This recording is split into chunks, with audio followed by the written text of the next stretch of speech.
En aquel tiempo, los apóstoles dijeron al Señor: «Aumentanos la fe». El Señor les contestó: «Si tuvieran fe, aunque fuera tan pequeña como una semilla de mostaza, podrían decir a ese árbol frondoso: arráncate de raíz y plántate en el mar, y los obedecería». ¿Quién de ustedes, si tiene un siervo que labra la tierra o pastorea los rebaños, le dice cuando éste regresa del campo: entra enseguida y ponte a comer? ¿No le dirá más bien: prepárame de comer y disponte a servirme, para que yo coma y beba? Después comerás y beberás tú.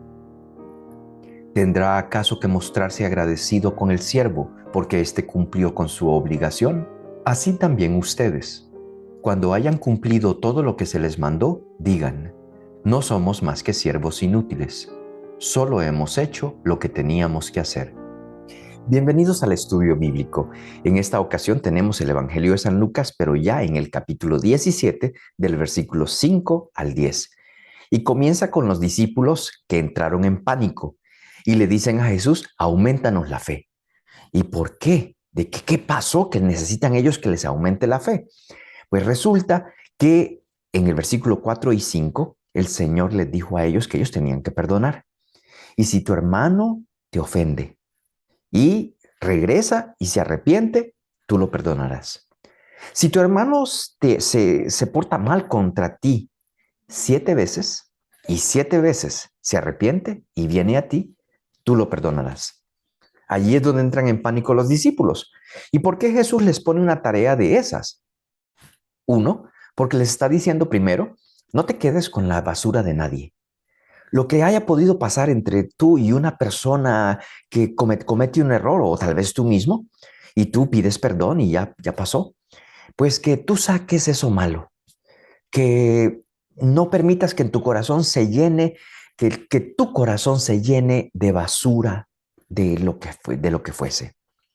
Está diciendo que tu corazón esté siempre al estilo de Cristo. En el capítulo 11 del Evangelio de San Mateo, Jesús le va a decir a las personas y a los discípulos: vengan a mí los cansados y agobiados, que yo les daré descanso. Porque mi corazón, mi yugo, va a decir, es ligero, y mi corazón es manso y humilde. Yo soy manso y humilde de corazón. Es raro que uno escuche a alguien describirse a sí mismo como de humilde. Yo soy muy humilde. Sí, claro, con solo decirlo ya no te creemos. Pero ese es Jesús. Y Jesús es el que los discípulos cometen un error tras otro y continúa ayudándolos, continúa llamándolos, los reprende fuerte, pero continúa todavía para que perseveren en el camino. Jesús de verdad tiene un corazón manso y humilde. Nosotros, o en cualquier negocio, al segundo error le diría: ya, vete de aquí, no más. Pues Jesús no es así. Jesús tiene un corazón manso y humilde. Y Jesús está diciendo: uno, yo no me voy a quedar con algo que tú hiciste. Te voy a decir, llamar la atención a tu error, pero yo te voy a perdonar y te voy a continuar amando. Entonces nos está diciendo a nosotros: ama a tu hermano, a tu hermana, ámalos de una manera en la cual tú no te quedes con cadenas de nada. Que tú también permitas que la gracia de Dios actúe en ese hermano o hermana que tiene un bloqueo, que no lo sabemos. Y que entonces, perdonándolos, estamos dándoles una oportunidad de sentirse amados. ¿Quién perdona de esa manera? Solo Dios. Así que nos está diciendo Jesús, aquí en el Evangelio de Lucas, que nuestro corazón sea muy parecido a lo que describió Jesús en el capítulo 11 de San Mateo. Que nuestro corazón también sea manso y humilde, que yo me parezca a ti, Señor. Qué bonito. Tremenda carga, pero también es una solución muy linda, porque nos está diciendo a nosotros: nunca te vayas a quedar paralizado por algo que pasa. Por el contrario, entrégalo en las manos del Señor, perdona lo que tengas que perdonar y sigue tu camino. Y lo mismo, hazle saber a tu hermano que tú quieres lo mejor para esa persona y que tú deseas que Dios de verdad trabaje en su corazón, que haya conversión, que haya algo muy lindo, pero que de mi parte entonces yo te apoyo. y te perdono. Espero muchas cosas, pero yo no puedo decirte lo que tú tienes que hacer. Pero lo que sí te digo es que Dios te ama y te ama a través de mí hoy, que me hace perdonarte una vez más.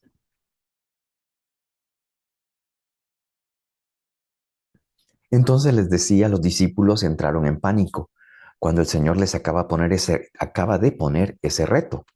Entonces hay que perdonar todo el tiempo. Ya lo explicaba antes, pues, entonces es decir, que tu corazón esté súper limpio, que se parezca al corazón de Jesús, que es manso y humilde. Pero entonces ellos sienten, yo no voy a ser capaz, necesito que me aumentes la fe. Resulta que la fe, y Jesús no le va a responder nada, porque la fe, imagínense que esto es como una oración, Señor, auméntame la fe, auméntame la fe, por favor. Pero es que la fe no viene en porciones, la fe es fe. Y Jesús por eso va a decir, pues que si es chiquita, como el grano de mostaza, que es tan chiquito, tú puedes entonces hacer que un árbol se levante, se saque de raíz y se vaya para otro lado. Lo que está diciendo es que no es acerca de porciones. En el capítulo 9 del Evangelio de San Marcos, después de la transfiguración, al principio del capítulo 9 está la transfiguración, baja Jesús, se encuentra con que hay una algarabía y entonces es que un papá trajo a un niño con epilepsia y los discípulos no han podido sanarlo. Y entonces Jesús va a decir que todo es posible. Si puedes, cúralo, va a decir el Señor. Pero Jesús va a responder, si puedo, todo es posible para el que cree, va a decir Jesús en el versículo 23. Y el papá le va a responder. Al instante el padre le gritó a Jesús, creo, ayuda a mi poca fe. Entonces él se dice, pues yo no necesito más fe, pero ayuda esa fe que tengo a que de verdad sea como la fe tuya. Es parecido entonces a lo que Jesús va a tratar de explicarles a los discípulos, eso ya en el capítulo 17 de Lucas con el texto que tenemos este domingo. Cuando ellos dicen, aumentame la fe, Jesús va a decir, no, pues que la fe, aunque sea así de chiquita como un granito de mostaza, ya es suficiente. Entonces no es acerca de porciones, no es acerca de estarle diciendo al Señor, de afuera, méteme un poco más de fe. Ya tienes que tener aunque sea un poquito. Y con eso es suficiente. Nos está invitando entonces a una manera de pensar en donde también nosotros nos sentimos amados ya con la poquita fe que tengamos. ¿Cómo será nuestra fe si la que está describiendo Jesús es como un granito de mostaza? Y a veces nos sentimos nosotros con una fe peor que eso. Entonces nuestra fe realmente es mucho, milésimas todavía más pequeña que el granito de mostaza. Pero como este Señor le vamos a decir a Jesús también, pero entonces ayúdame en mi poca fe. Es decir, socórreme aquí donde voy, camíname conmigo, así como le pediste a los discípulos que perdonen con tranquilidad 7 veces, también ayúdame a mí en esta carencia de fe, para que esta fe se fortifique, para que lo poquito que tengo, que es suficiente, sea eficaz. Pero Jesús en Lucas de nuevo está diciendo, lo poquito que tú tienes es suficiente. Y luego Jesús pasa a un ejemplo que parece desconectado de todo, porque habla de un siervo. Ya dijo lo del granito de mostaza y cómo esa fe es suficiente. No vienen porciones, no viene el 80%, no hay un medidor de fe, sino que por muy chiquita que sea, tú podrías decirle entonces a un sicomoro, arráncate, que tiene las raíces bien fuertes. Hasta a ese árbol tú le puedes decir, arráncate y plántate en el mar, y lo haría. Entonces está diciendo que la fe no es acerca de ir a la gasolinera a poner un poquito más de fe. Es cultivar la que tienes porque ya es suficiente. Pero repito lo que decía al principio, eso de tener el corazón de Jesús, esa es parte de la técnica también, porque nos está diciendo que tenemos nosotros que confiar en el Padre, confiar en nuestro Dios de la misma manera humilde y mansa que tiene el Señor. Y entonces así esa fe será eficaz, aunque sea chiquita, porque no es acerca del tamaño de la fe, de nuevo, es fe. Es la confianza en mi Padre Celestial, es la confianza en mi hermano Jesucristo. Y entonces, el ejemplo que le pasa a decirles Jesús es, les voy a poner un ejemplo para que entiendan cómo es esto de la fe. ¿Quién de vosotros tiene un siervo arando o pastoreando? Y cuando regresa del campo le dice, pasa al instante y ponte a la mesa. No, va a decir Jesús. No le dirá más bien, prepárate para que me hagas de cenar. Está hablando, por supuesto, de su tiempo, de cómo se vive en la sociedad que tiene servidumbre en el primer siglo de la era cristiana. Y está diciendo, el servidor, el sirviente de la casa, el servidor cristiano, es algo diferente. El sirviente de la casa del primer siglo de la era cristiana en el cual Jesús estuvo, esos sirvientes tienen que continuar su trabajo hasta que terminen con el jefe, que él coma, que él descanse, que se prepare para ir a dormir. Hasta ese momento, ellos se sientan y Jesús les va a decir, eh, el dueño de la casa lo hará descansar. No, le dirá, prepárate y hazme cena, porque voy a comer y a beber y después que yo coma y beba, comerás tú. ¿Acaso ese jefe tiene que agradecer al siervo porque hizo lo que le fue mandado? Y ya viene Jesús y va a decir a ustedes, de igual modo, vosotros cuando hayáis hecho todo lo que os fue mandado, decid, somos siervos inútiles, hemos hecho lo que debíamos hacer. Este ejemplo entonces está hablando de un esclavo, pero también está hablando de un servidor de Dios. Por eso ponía la diferencia entre un servidor de Dios y el sirviente de una casa del primer siglo de donde vivió Jesús. Jesús está diciendo, el sirviente sabe que tiene que trabajarlo.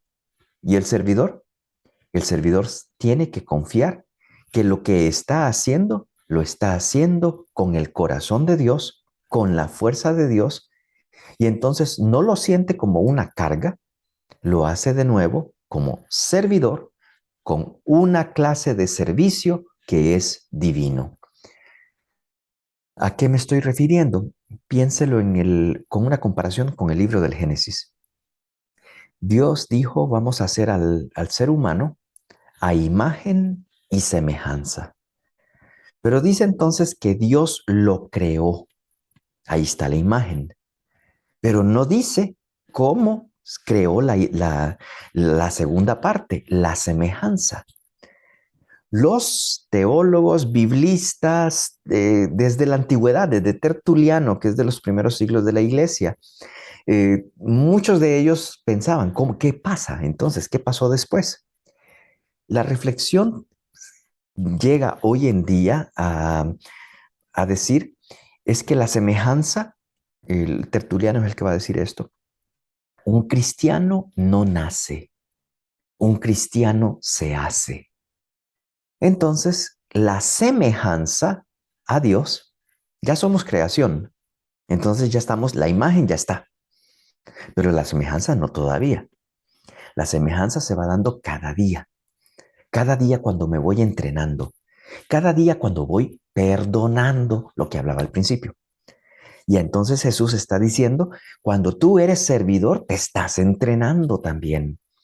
Y entonces, cuando estás haciendo cosas buenas, no le vas a decir después al Señor, mire, hice una cosa buena, ahora me merezco un premio. Tú dirás, no, yo soy siervo inútil. ¿Qué quiere decir con inútil? En la lengua de Jesús. ¿Qué quiere decir inútil? Quiere decir, yo no vengo con una carta de cobro. Yo no hago las cosas para cobrártelas después. Yo no vengo con un interés escondido. No vengo con deseos malsanos después de pretender que he hecho algo bueno. Cuando yo hago las cosas, las quiero hacer como tú las haces, porque es allí donde yo agarro tu semejanza. Es allí donde yo me vuelvo como tú. Entonces, no es cosa fácil, pero este llamado entonces en este texto nos está llamando, perdón la cacofonía, nos está llamando a recordar esa creación de Dios en cada uno de nosotros. Ya somos imagen, somos creados a imagen y semejanza de Dios, pero la imagen ya está, pero falta que construyamos la semejanza. Y esa no se nace con ella, se va trabajando poco a poco. Como dijo el papá de ese niño epiléptico en el Evangelio de San Marcos capítulo 9, ayuda a mi poca fe. Entonces es cada día, con lo que tengo, tratando de servir. Pero repito otra vez las palabras, que Señor, lo que yo haga, no lo haga por interés, no lo traiga con una carta de cobro, que no tenga vanagloria de lo que he hecho, sino que pueda decir, yo lo hago con gusto, porque cada día que lo hago me parezco más a ti. Soy semejante a ti. Señor, qué difícil es adquirir esa semejanza. Pero Señor, solo con tu espíritu lo podemos tener. Ayuda a nuestra fe. Ayuda a nuestra poca fe.